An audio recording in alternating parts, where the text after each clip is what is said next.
안녕하세요. 저는 올해 43세, 마음만은 여전히 교복 입은 중딩이고 싶은 여자입니다. 아직 화가 다 가라앉지 않았지만 씩씩거리면서도 자주 듣는 유튜브 채널에 공유해보려고 자리에 앉아 급하게 글을 써봅니다. 글재주는 없지만 재미있게 읽어주셨으면 좋겠어요. 저는 저의 학창시절에 미련이 많아요. 그 시절에 순수한 친구들이나 풋풋한 학생의 나름 평온하고 잔잔했던 지난 일상들이 그리워서 뭐 이런 청순 가련한 이유 때문은 절대 아니고요. 단지 잘 지내보지 못한 것에 대한 아쉬움과 슬픔이 여전히 남아있기 때문입니다. 저는 중학교를 다닐 때만 해도 정말 웃음이 많고 늘 밝은 아이였어요. 친구들 앞에 나서는 걸 좋아해서 회장 선거도 줄곧 나가 회장 혹은 부회장이 되었었고, 중학교 때 특별활동 모임으로 사진 동아리에 들어서는 여기저기 지하철 타고 서울 곳곳 누비면서 친구들과 사진 찍으러 다니는 것도 참 좋아라 했죠. 밝은 성격 덕분에 활발한 활동에 어려움이 전혀 없었었고, 그 덕에 보다 친구들을 두루두루 사귈 수도 있었습니다. 고등학교 들어가기 전 입시 공부를 한다고 1년간 다녔던 학원에서는 한두 살 많은 언니들하고도 오다 가다 친해지며 나이를 따지지 않고 그 시절 참 많은 사람들을 만나 관계를 맺고 살았습니다. 전 제가 생각해도 제 성격이 참 사귀기 좋은 타입이라 생각을 했어요. 그래서 제 주변엔 늘 좋은 사람이 함께 있다고 생각하며 살았죠. 절대로 과시하거나 친구들 틈에서 대장이 되고 나서려 하지도 않았습니다. 나름 예의 바른 걸 중요시하는 엄한 부모님한테서 자라 꽤나 옳고 그름을 가릴 줄 아는 성격이었던 것 같아요. 그냥 그런 거 있잖아요. 아닌 건 아니라는 걸 잘 아는 성격 말입니다. 그렇게 남한테 피해 안 주고 기분 나쁘게 안 하려고 노력도 하며 학교랑 사회에 잘 적응하며 살고 있었던 제가 고등학교에 진학을 하면서부터 180도 다른 삶을 살게 되었습니다. 완전히 다른 학생의 학교 생활이라고 해도 무방할 정도로 그간 살아왔던 것과는 다른 경험들을 하며 살았어요. 바로 제가 따돌림을 당하게 되면서부터였어요. 시작은 정말 어처구니가 없었습니다. 저희 반에 소위 학교 짱이라 불리우는 여자애들이 여럿 있었는데 그 무리 애들의 눈에 제가 그냥 이유 없이 보였던 것입니다. 뭔가 고등학생이라고 하니 다 새로울 것만 같고 더 열심히 학교 생활을 해야 할 것만 같아서 긴장이 되던 찰나에 학교 수업이 모두 끝난 후 가방을 챙겨 집에 가려 하는데 한 여자애가 저를 부르더라고요. 처음엔 머리끈을 어디서 샀냐 물어보고 다음엔 차고 있던 10,000원짜리 OST 시계가 비싸 보인다며 어디서 산 거냐 묻더니 이내 너 돈이 좀 많냐며 노골적으로 제게 돈을 빌려달라는 소리를 했어요. 당연히 저는 거절을 했고요. 하지만 그게 저의 실수라면 실수였습니다. 주란 대로 돈을 주지 않으니 전 완전히 애들한테 찍혀버렸고 그때부터 전 선생님들의 눈을 피해서 늘 이 무리의 아이들에게 따돌림과 정신적 학대를 지속적으로 받게 되었어요. 반 학급 애들이 모두 보는 앞에서 제가 재수가 없다며 큰 목소리를 내며 따돌려 보겠다는 의사를 내비쳤고 그 바람에 저와 조금씩 친해져 가던 친구들조차 저에게 한순간에 등을 돌려버렸죠. 저 때문에 그 날라리 애들한테 밉보이고 싶지 않았던 것입니다. 하지만 어리고 마찬가지로 철이 없었던 저는 그리 친한 친구들이 아니었음에도 절 모른 척하고 도와주지 않은 주변의 학급 친구들이 더 미웠어요. 절 괴롭히는 날라리 애들은 미움을 진작에 넘어 증오하는 마음까지 가졌고요. 3년 내내 같은 상황이 지속되었습니다. 하필 날라리 애들 중 한 명과 계속해서 3년 내내 같은 반이 되어버린 바람에 전 한마디로 너무도 재수없게 3년 내내 학급 친구들에게서 철저하게 외면당하고 또 친해져서는 안 되는 아이가 되어버렸죠. TV에 나오는 친구들 괴롭히는 배우들을 보면 전 그게 아무리 웃긴 시트콤이라고 할지라도 단 한순간도 웃을 수가 없었어요. 제 성격은 고등학교 때 괴롭힘을 당하던 그때부터 완전히 소심하고 남 눈치만 보는 아이로 변해버렸고 대화를 나누고 웃고 떠들 수 있는 고등학교 친구를 사귀기는커녕 3년 내내 학교에서 말 한번 제대로 붙여본 친구가 하나 없었답니다. 저 참 외롭고 불쌍한 아이였어요. 다행히도 초중학교에서 그리고 학원에서 사귀었던 언니들 그리고 친구들과는 꾸준히 연락을 하면서 지금까지 인연을 이어오고 있지만 그 친구들조차 지금까지 저에게 하는 말은 고등학교에 진학한 후에 제 모습은 정말 충격적이었다고 하더라고요. 말수가 반의 반으로 줄어들어 버리고 늘 당당히 웃으며 어깨 피고 다니던 애가 고개를 푹 숙인 채 죄인처럼 다니는 꼴이 가슴 아파 죽는 줄 알았대요. 하필 혼자 멀찌감치 떨어진 고등학교로 배정받아 버린 바람에 아는 중학교 친구가 별로 없었고 있다 하더라도 그 친구들은 모두 다른 고등학교 동창들처럼 절 모른 척하고 멀리하기 바빴기 때문에 필요가 없었습니다. 공부를 딱 보통 정도만 하던 전 고등학교 2학년 때까지 학교 생활에 적응을 못해서 내신이 완전 꽝이었어요. 친구 관계가 그 모양인데 공부에 어떻게 집중을 할 수 있었겠어요. 그러다 저와 3년 내내 같은 반이었다는 그 날라리 무리 중 한 여자애가 고3이 되기 직전 제 뒤통수에다 대고 그러더라고요. 쟨 저렇게 살다 대학도 못 가고 친구 하나 없이 살다가 쓸쓸히 독거노인으로 죽을 팔자일 거야. 라고 말이죠. 독거노인이라니. 막 고등학교 2학년을 마친 18살 꼬맹이인 저에게 너무나도 가혹하고 괴로웠던 말이었어요. 내가 진짜로 이렇게 고3 때까지 친구 관계 때문에 공부도 뭣도 다 손 놓고 우울한 채 살다가는 진짜 저 여자 말대로 답도 없는 인생을 살 수도 있겠다는 생각이 드니 아찔하기도 했고요. 그래서 그때부터 정말 미친 듯 공부를 했습니다. 방법을 몰라 죽기 살기로 암기하고 문제집을 풀면서 내신은 이미 포기했다 생각하며 1년 내내 수능 공부에 미쳐 살았고 다른 고3 애들 하는 거 2배로 따라잡아서 결국 좋은 대학도 갔고 좋은 회사도 들어갔다가 같은 직종에서 일하던 남편을 만나게 되어 결혼도 했고 자식도 낳고 지금은 온전히 걱정 없는 주부로 살고 있습니다. 어떻게 보면 절 가장 힘들게 한 아이 하나 때문에 공부를 시작하게 된 것이었고 결국 제 인생이 최악으로 치닫는 걸 면할 수 있었던 것이었죠. 참 아이러니하죠. 고등학교 3학년 동안의 아픔 때문에 대학을 갔다고 해서 제가 바로 예전처럼 밝게 변하고 활발해지진 못했지만 서서히 시간을 두면서 제 스스로에게 변화를 주고자 수많은 노력을 했고 울기도 많이 울고 정신과 상담도 몇 번 받으면서 정말 극한의 시간을 견디고 거쳐 본래의 제 모습 언저리까지는 돌아온 것 같습니다. 한동안 정말 걱정거리라고 할 것이 없이 지냈어요. 애 키우는 것도 그닥 힘들지 않았고 남편도 늘 한결같은 마음으로 저를 대해주며 가정에 딱히 불화라고 할 것이 없었어요. 시부모님께서도 참 반듯한 분이셔서 늘 저를 남의 집 귀한 딸이라며 아껴 보살펴 주시려 하셨고 저보다 한 살 많은 도련님께서는 언제나 자기한테는 가장 소중한 형의 아내니 저도 가장 소중한 사람이라는 말을 자주 해주셨어요. 참 다정한 표현을 서슴없이 해주는 시댁 식구들 덕분에 저 스스로도 참 제가 시집은 기똥차게 자랐다는 생각을 매번 하곤 했습니다. 그런데요, 도련님께서 중간에 이혼을 한 번 하셨어요. 결혼한 지 2년도 채 안 돼요. 초고속으로 결혼과 동시에 헤어지신 거예요. 많이 속상해 하셨고 가족들 앞에서 티를 안 내려고 입도 꾹 다무셨어요. 왜 이혼을 했는지는 남의 집 가정산이 더 캐묻진 않았지만 대충 어머님 하시는 말씀으로는 성격 차이와 더불어 동서가 도련님 카드를 그렇게 긁어대다 하다 자기 친정의 다달이 100만 원 용돈을 도련님 몰래 드렸다고 하더군요. 무턱대고 돈 관리를 동서한테 맡긴 도련님은 상의 없이 자기 월급의 몇 분의 1에 해당하는 비교적 큰 돈이 처갓집으로 말도 없이 이유도 없이 들어간 것을 알고는 뒤늦게야 노발대발했고 끝까지 사과할 기미조차 없이 당당하던 동서한테 정떨어져 이혼 소송을 걸었대요. 그렇게 한동안 이혼 소송으로 도련님은 고생을 했고 소송 후 드디어 자유를 되찾았다 생각하신 건지 비교적 평온해 보이셨어요. 그럼에도 마음 한켠엔 잘 사는 형네 가족들과 비교를 하시는 건지 예전보다 말도 없어지셨고 가족 행사에도 잘 참석을 안 하셨어요. 언제든지 도련님이 좋은 사람을 만나면 좋겠다는 희망을 늘 품고 살았어요. 제가 소개를 해주고도 싶지만 괜히 혼자이고 싶어하는 사람한테 부담을 주는 건 아닐까 싶어서 쉽사리 연애하란 말도 먼저 건네지 않았어요. 그냥 도련님 혼자 스스로 마음속에 있는 상처를 치유할 수 있도록 지난날에 제가 그랬었던 것처럼 그냥 묵묵히 곁에 있어주면서 시간이 흐르기만을 기다렸죠.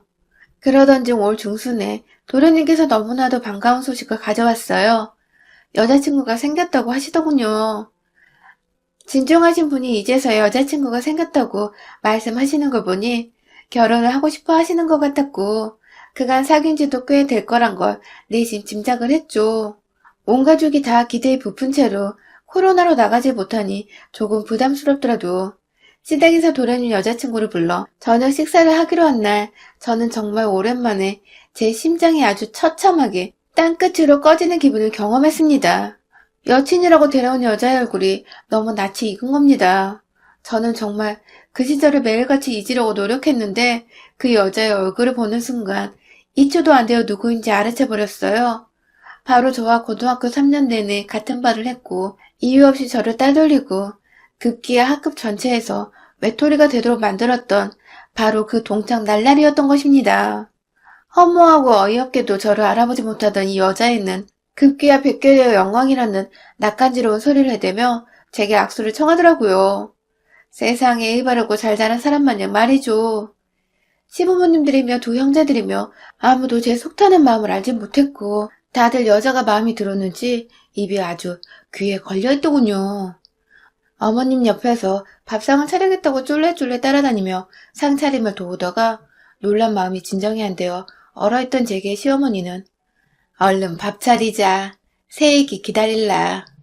하면서 급기야 본인은 예비 며느리가 될 사람과 이야기를 좀 하고 싶다고 저한테 나머지 일들을 맡기고 부엌을 나가셨어요. 어머님이 신나셔서 그런 것까지 다 이해를 했고 다른 여자였으면 제가 당연하죠 하면서 곧장 알겠다고 했을 텐데 절 괴롭혔던 여자의 밥상을 차려야 한다는 생각에 제 손이 도무지 뜻대로 움직이질 않았어요. 세워라 내워라 그렇게 저녁상은 어찌저찌 차려놓긴 했는데 온 가족들의 시선은 여전히 그 여잔테로 쏠려 있었어요. 밥을 먹으면서 이것저것 얘기를 하다가 저와 동갑이라는 여자의 말에 모두가 제게로 친구 같은 동서가 생겼다면 좋겠다고 바라보더군요. 늘 친구 같은 혹은 자매처럼 지낼 수 있는 동서가 있었으면 좋겠다고 시어머니께 몰래 얘기를 하곤 했었는데 그걸 기억하셨는지 시어머니는 유독 절 쳐다보시며 힐끗 웃어주셨고 그런 어머니 표정을 보니 실한 내색을 도무지 할 수가 없었습니다. 들어보니 이 친구는 자식만 없을 뿐 전 남편과 5년 정도 살다가 이혼을 한 번 한 경력도 있더라고요. 하지만 이혼이 흠도 아니고 저희 도련님도 이혼남이었고 같이 새 출발하는 커플이어서 그런지 저희 시부모님은 아주 쿨하게 여자를 환영하셨어요. 옆에서 같이 웃어 보이고 함께 떠들고 좋은 척이란 척은 정말 다 하며 겨우 식사를 마쳤어요. 그리고 나서 과일을 함께 먹는 시간, 이 여자애가 과일은 본인이 깎아오겠다며 혼자 일어나 부엌으로 들어가더라고요. 그 바람에 시어머니가 손님인데 그러지 말라고 막 일어나려 하셨고 옆에서 어른이 도와주려 하시니 제가 막 그냥 보고만 있을 수가 없었어요. 도와주기 싫은데 억지로 어머님을 대신해 일어나 부엌으로 들어가자 여자애는 저와 단둘이 그 공간에 있다는 것을 재차 확인하고는 저한테 그러더라고요. 오랜만이다? 하고 말이죠. 순간 너무 놀래서 사과를 깎으려다 말고 들고 있던 걸 떨어뜨렸어요. 멍한 채 그 여자를 하염없이 바라봤죠. 이해도 저를 알아봤던 것이었습니다. 다만 본인이 저질렀던 짓거리가 창피한 짓인 줄 알았던 건지 끝까지 어른들 앞에서는 모른 척을 하려고 했던 것이었죠. 여전히 절 아랫사람이라 생각하는지 저보다 키는 작으면서 절 양껏 올려다보며 새침하게 인사하는 여자애는 참 세월이 그렇게 지났는데도 전혀 변하지 않았더군요. 그날 그렇게 얼떨결에 부엌 한복판에서 서로 조용히 인사를 건넨 저희는 그 후로 서로가 서로의 과거에 대해 침묵을 하자고 굳이 말을 하지 않았는데 알아서들 입을 꾹 다물었습니다. 저는 따돌림을 당했다는 수치심을 이겨낼 수 없었고 그 친구는 본인이 학생을 따돌린 가해자였던 사실을 굳이 예비 시부모한테 드러내고 싶지 않아 했기 때문이었죠. 그렇게 저희는 절대 서로 가까워질 수 없는 비밀 하나를 둘이서 조용히 간직한 채 지냈어요. 전 옆에서 이 여자가 행복하게 도련님과 재혼 준비를 하는 과정까지 모두 다 지켜봐야만 했습니다. 뭘 모르던 도련님께서 재혼할 때 옆에서 도움을 많이 주시라며 저한테 자주 연락해서 묻기도 물어보고 예비 신부를 행복하게 해주고 싶은데 여자들은 뭘 좋아하냐며 그 여자한테 주려는 선물 준비를 하실 때에도 저한테 연락을 하시는 바람에 전 졸지에 절 괴롭혔던 가해자의 선물이나 한가하게 고르는 피해자가 되어 있었죠. 그 사실을 인정하기 힘들어서 계속해서 전 정신적인 괴로움에 치를 떨었고 결국 제 속은 점점 더 문드러져 갔어요. 도련님의 결혼식이 다가올수록 제 마음속에서 타고 있는 불이 점점 잿더미로 변해가다 결국 완전히 사라져버릴 것 같았어요. 그러던 중 결혼식이 한 달 앞으로 다가왔었을 때 주말을 맞아 온 가족이 쉬고 있는데 여자한테서 전화가 걸려왔어요. 대뜸 인사도 없이 또 역시나 아랫사람 대하듯이 제 이름 석자를 부르고는 밖에서 좀 만났으면 좋겠다 하더군요. 전 솔직히 이때까지만 해도 저한테 뭐라고 지난날에 대해 사과라도 할 줄 알았습니다.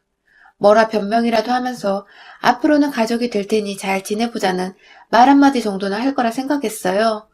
적어도 그게 맞다고 생각을 했습니다. 하지만 자기가 마음대로 찍어준 주소를 따라 30분 정도 차를 몰고 가보니 그 자리엔 그 여자애 혼자만 있는 게 아니었습니다. 그 옆에는 고등학교 때의 그 날라리들, 무리지어 다니면서 절 괴롭혔던 그 무리의 애들이 모두 다 모여 있었습니다. 당시 사회적 거리 두기가 지금처럼 격상되기 전이어서 카페 안에 들어갈 수가 있었는데요. 전 정말 문을 열자마자 보이던 그 무리의 얼굴에 손이 파르르 떨리는 걸 느꼈어요. 내 나이가 40이 넘었는데도 여전히 그날의 상처가 남아있는지 겁부터 먹는 게 너무 안쓰럽고 두렵고 복잡한 심정이었죠. 하지만 40이나 처먹은 이 아이들은 정말 그대로더군요. 절 보자마자 쟤 얼굴 봐. 40대냐? 60대냐? 라는 주름살 지적부터 시작해서는 너 대학 잘 갔다는 소식 들었는데 어째 가방은 이런 저렴한 명품 가방이냐? 면서 남편이 제 선물로 사준 200만 원짜리 가방을 가지고 저렴한 명품 가방이라고 절 뜯어내리려 하더라고요. 이 애들 중에서 저 혼자 유일하게 인서울 4년대 대학을 들어갔는데 그게 그렇게 안 입고 왔는지 절 보자마자 역시 넌 학창시절이나 지금이나 변한 게 없어. 땀에 말을 해대면서 본인들의 처지를 유한 삼으려 했습니다. 예비동서를 만나서 어째 과거를 청산하고 이제라도 용서에 잘 살게 되나 싶은 막연한 안도감도 품고 왔는데 그런 생각들은 다 쓸모가 없었던 것이에요. 이제 보니 이 여자애는 어릴 때 그때 그 시절처럼 친구들을 불러서 제 기를 팍팍 죽이면서 윗사람으로 군림을 하고 싶었고 그래서 시댁에서도 형님이고 뭐고 눈치 안 보고 편히 살려고 했던 것 같습니다. 전 40이 되어도 이 일을 데자뷰처럼 또 당하고 있는 것에 속에서 설움이 북받쳤지만 어떻게든 지금의 저는 그 애들보다 더 나은 어른이란 걸 보여주고 싶어서 화를 내지 않고 꾹꾹 눌러 담았어요. 그리고는 오히려 여유있게 맞받아쳤죠. 그러게 겨우 200만 원짜리를 우리 남편은 나 좋다고 그렇게 시즌마다 사다 주네? 너네 남편들은 어때? 잘 사줘? 라고 물었어요. 그러자 정확히 그중 절반의 애들 표정이 썩어 들어갔죠. 아니 이제 보니 그중 절반이 이혼을 했더라고요. 성질머리 더러운 거 학창시절이나 어른이 된 지금이나 못 고친 거지.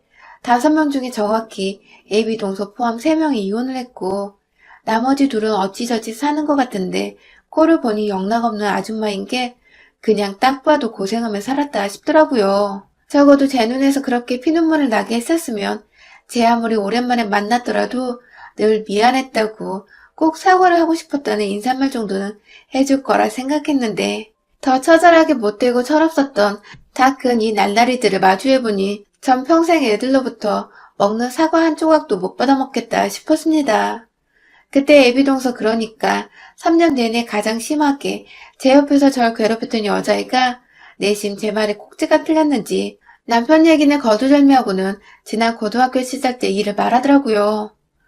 야, 우린 그래도 고등학교 추억으로 즐겁게 먹고 살고 있었지. 근데 넌 뭐, 그때 그렇게 찐따처럼 살았어서 공유할 추억도 없었을 텐데. 우울증 안 걸리고 잘 살고 있는 게 너무 기특하네. 라고 말해줘. 우울증? 기특해? 지들이 뭔데 내가 우울증에 걸릴 거라 생각을 했고 지들이 뭔데 잘 살고 있는 나를 보며 기특하다고 말을 하는 건지. 순간 속에서 지난날 쌓였던 천불들이 막 들끓어오르기 시작했습니다. 나를 향해 20년 가까운 세월이 흘렀는데도 비웃고 있는 이 머저리 같은 인간들 앞에서 다시 놀림거리가 되고만 있을 수가 없었습니다. 그래서 정말 순간적으로 제 앞에 놓여져 있던 아메리카노 한 잔을 애비동서가 될 거란 여자의 얼굴에다 부었어요. 아직 김이 나고 있던 커피가 모자 달린 패딩을 입고 있던 이 여자의 몸 안으로까지 쫙 퍼져가는데 눈으로 보일 정도였죠. 옆에서 인연이 미친 거냐고 너 우리가 누군 줄 아냐며 아직도 일진놀이를 하겠다는 듯이 나이를 처먹고도 유치 짬뽕의 말이나 뱉는 바로 옆에 있던 곱슬머리 여자의 머리털을 제 손깍지 안에 꽉 쥐어잡고는 커피에 젖은 옷을 벗느라 정신이 없던 예비동수의 몸뚱이로 내동댕이를 쳤어요. 둘이서 얼굴 맞대고 박치기를 했다가 의자 뒤로 나자빠지면서 뒤에 있던 책장 모서리에 이마를 부딪히고 어깨를 찌고 아주 난리가 났습니다. 나머지 3명은 솔직히 이 두 여자애들 옆에서 따까리 짓을 하던 애들이었어요. 그래서인지 순간적으로 제 괴력에 겁부터 먹은 눈빛을 지으며 딴에는 여전히 세 보이고 싶다는 듯이 욕을 섞은 말로 너 조심해라 미친년 등의 경고성 말만 내뱉더군요. 참, 이런 어린 양들을 만나 싶었습니다. 귀여운 요구를 재주를 부리는 조랑말 같기도 했고 인생을 그리 살았는데도 여전히 학교 다닐 적에 그 추잡하고 철없는 짓들을 못 벗은 꼴이 솔직히 너무 딱하고 불쌍했어요. 뭘 봐? 뭘 또 구경만 하고 있어. 이 따까리 찌질이들아. 하면서 저하고 가장 가까이 붙어있던 여자애부터 하나씩 손보자는 생각으로 외투까지 벗어던지고는 난투극을 벌이려고 했고 제 손안에는 이미 두 여자애의 머리카락이 잡혀 있었어요. 한 애는 머리카락이 어찌나 길던지 그 바람에 그 꽁토를 잡고 질질 끌다 보니 그 애는 완전히 뒷덜미가 잡힌 듯이 뒤로 끌려다녔죠. 그 사이 나머지 한 애는 이미 지가방 싸들고 카페에서 도망쳐 주랭랑을 쳤고요. 고등학교 추억으로 먹고 산다더니 아주 좋은 우정 납치셨더라고요. 그때 뒤에서 애비동서가 야, 이 미친년아. 너 그러고도 내가 입 닫고 시집갈 줄 알아? 너 고등학교 때 얼마나 하찮고 별볼일 없던 애였는지 내가 네 남편이랑 내 남편한테 다 말할 거야. 나도군요. 언제부터 따돌림 당한 게 흠이 든 건지 가해자란 애가 사과가 아닌 그 과거를 또다시 발목을 잡으려 하다니. 그 말을 들으니 지금껏 날뛰던 저조차 힘이 쑥 빠지더군요. 제 손에서 두 년들의 머리카락이 스스로 빠져나갈 때쯤 누군가 뒤에서 애비 동소년의 뒤통수를 아주 퍽소리나게 갈겼습니다. 바로 저희 도련님이셨어요. 세상에, 도련님이 어찌 알고 여기까지 따라 나오신 걸까요? 이제 보니 도련님은 처음 시댁에서 온 가족이 다 같이 만났을 때 부엌에서 저희가 아는 척을 하는 걸 들었나 보더라고요.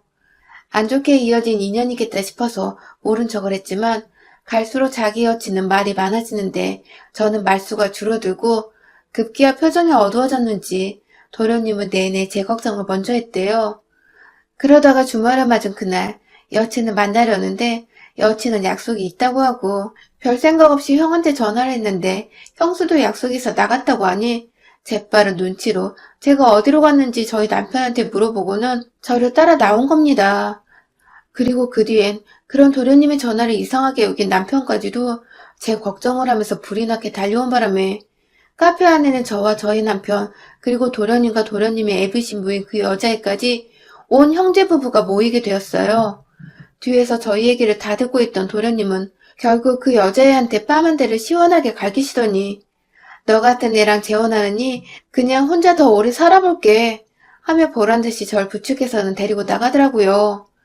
남편은 뭔지 모르겠으나 조용하던 제가 폭력을 휘두를 정도로 열받아 있는 모습에 뭔가 내 와이프한테 해코지를 한 년들이구나 생각을 했는지 여자애들 앞에서 별 재수없는 것들 하면서 침을 퇴퇴 뱉고 나왔고요. 그날 든든한 우리 집 남자들 덕분에 마무리까지 정말 완벽하게 끝내버렸어요. 제가 애비동수 될 뻔한 연애 번호를 진작에 차단해서 잘 몰랐는데 나중에 도련님 말씀으로는 자기한테 찾아와서 몇 번이고 결혼해달라고 애원하다가 한 대 더 때려주려고 하니 겁질끔 먹고는 다시는 안 온다더군요.